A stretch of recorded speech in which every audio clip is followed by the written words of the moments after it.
Okay, welcome back to my office. So just a little bit of a sort of a warning, I suppose, at the beginning of this video that this one actually might go over my usual 10-minute limit. However, this video will be rooted in real-world experience that I have, and I think it's important that I get this across to you. And also, if you watch until the end, I will tell you why the Catalyst Blueprint may be invaluable to you throughout your MuleSoft engagements. Now, there's also likely to be a question on the blueprint in the certification exam. So it's important that you understand what the blueprint is and actually what it does. So I've spoken at length now about the Catalyst pillars, all three of them. And in the last video, I talked about the phases included in each playbook. Together, the pillars and the phases form an integrated blueprint, which shows in a very visual way the entire landscape of recommended activities that needs to be considered when taking a helicopter view across each MuleSoft initiative. When you're in the depths of an implementation project, and I've been there in recent years, it's easy to get down in the weeds and get wrapped up with the tasks that need to be done on a day-to-day basis. But you can bet that at some point, or probably numerous points, depending on the organisation you're working for, you'll be asked where you are on your overall journey from the start of the implementation to a fully operational capability. This is where, if you plan it carefully, the MuleSoft Integrated Blueprint can become your best friend.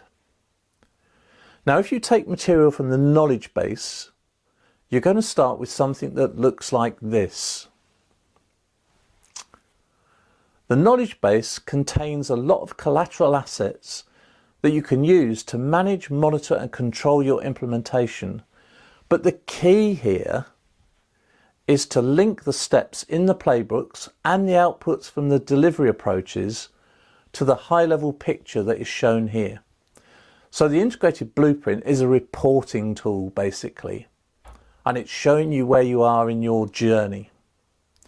So don't worry, we'll address the three delivery approaches in later videos. We'll talk more about playbooks and delivery approaches. Now, unfortunately, I can't give you a magic potion and formulas that will allow you to do that reporting, because it's going to be individual to each and every organisation. But I'm sure you will have someone in your organisation that can build a dashboard either in Tableau, Power BI, if you're a Microsoft Power Platform user, and if you aren't, just plain old Excel will do. And this allows you to report grassroots progress and take these up through what I would suggest are a limited number of phases to a high-level report required by the Integrated Blueprint. If you can do this, maybe as one of your foundational activities, remember, establish the foundation phase, then this will not only assist you in monitoring the implementation of the capability, but will also make ongoing operational reporting, build to scale and measure impact phases much easier.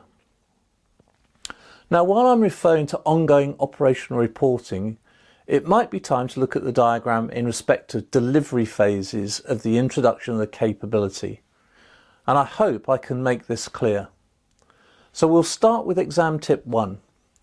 In delivery terms, the plan for success phase, activities and steps, along with the establish the foundation phase, activities and steps, constitute the launch of the capability. It's important to recognise that the work in each of these three pillars will not progress at the same rate, although the work can be undertaken in parallel if you've got sufficient resources to do so.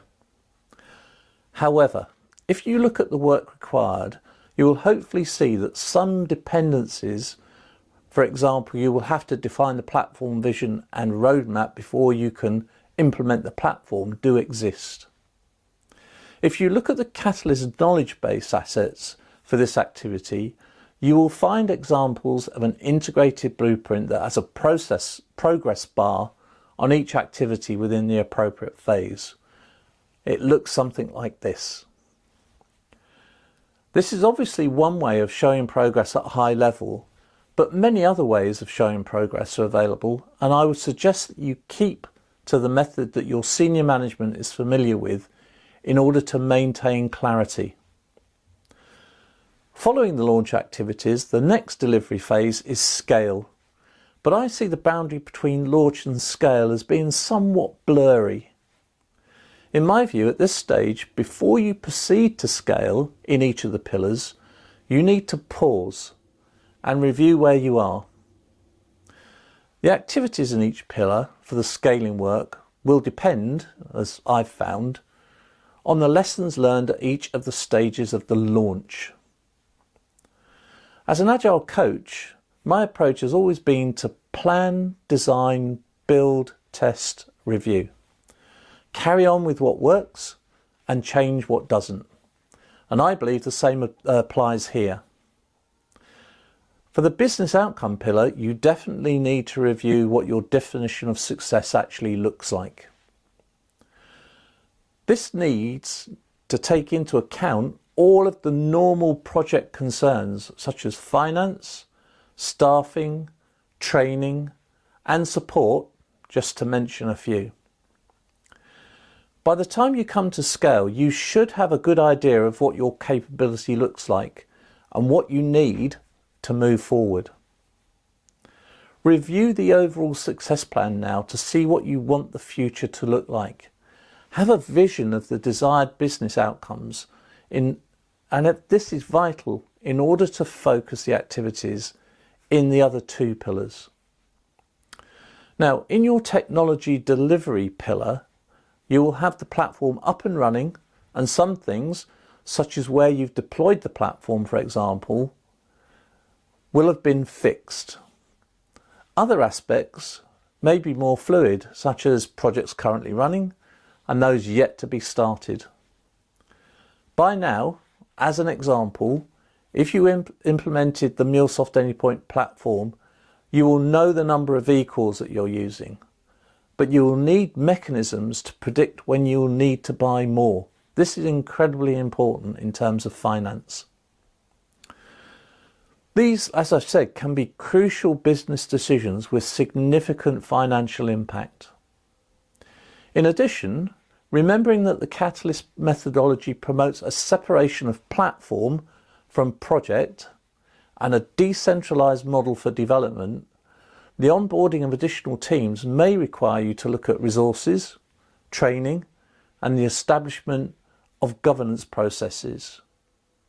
These can be complex decisions, and the building of foundational assets such as design standards, coding standards, DevOps pipelines, and security policies will start to pay dividends as you scale the platform.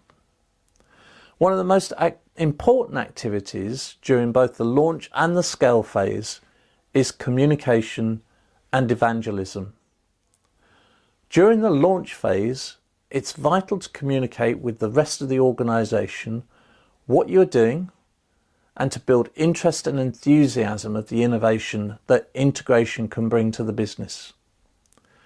The business will want to start thinking about how they can change their ways of working, how they can drive the business forward, and what additional opportunities the integration capabilities can bring. On the technical side, IT colleagues may want to understand what they can do to help and be engaged with the project. Some teams will need to prepare to deliver assets in the decentralized model that Catalyst encourages, so may need to look at recruitment, training, and the building of support processes within their own individual areas. Evangelization, as I hope you can see now, is such an important area of the scaling of delivery.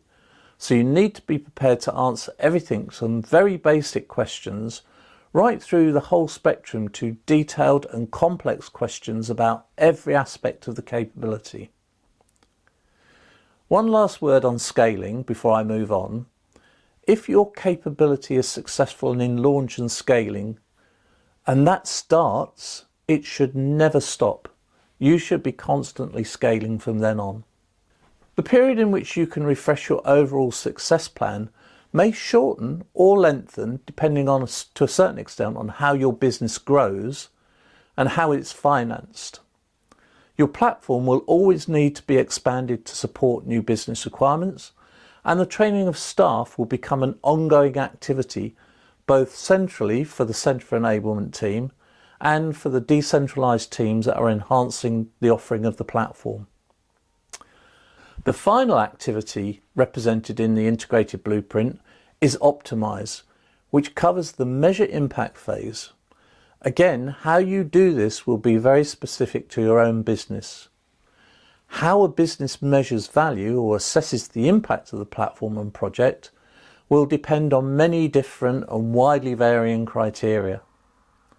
The important thing here is that you do look at measuring value, and you do look at this not only from an implementation point of view, but also from an ongoing implementation activity. So in conclusion then, I've looked at the MuleSoft Catalyst Integrated Blueprint, which relates to the implementation of the MuleSoft capability, in my case the MuleSoft Anypoint platform, and its capability in the development and management and support of APIs. The blueprint, as I've hopefully explained, is a high-level view of the progress of the implementation of a capability. Underneath the high-level view, you may do well to construct processes to measure KPIs at a lower level and feed these up to a higher level summary for senior managers. This will provide ongoing benefits, as high-level information, in my experience, is always led to detailed questions that you'll need to answer. For some implementations, the Integrated Blueprint may stop when the capability enters production status, but the activities around scaling and measuring should not and will not if you make a successful launch. Now to exam tips 2 and 3. Exam tip 2. Remember, there are 3 steps represented in the Integrated Blueprint: launch, scale and optimize. Plan for success and establish a foundation make up the launch. Scale drives the business forward, and optimize looks at measuring and improving the delivery. Exam tip 3. The lifetime of the blueprint is up to you. It's not limited to a time period, although it can be if it's agreed between the implementation team and the business. So that brings to a conclusion the video on the Integrated Blueprint. Like I say, there is likely to be a question on this in the certification exam. So I hope I've explained enough so that you have a good understanding that the Integrated Blueprint is a reporting tool and shows progress as you go through and into your implementation. And we'll move on to the next phase in the next video. We'll hopefully see you then.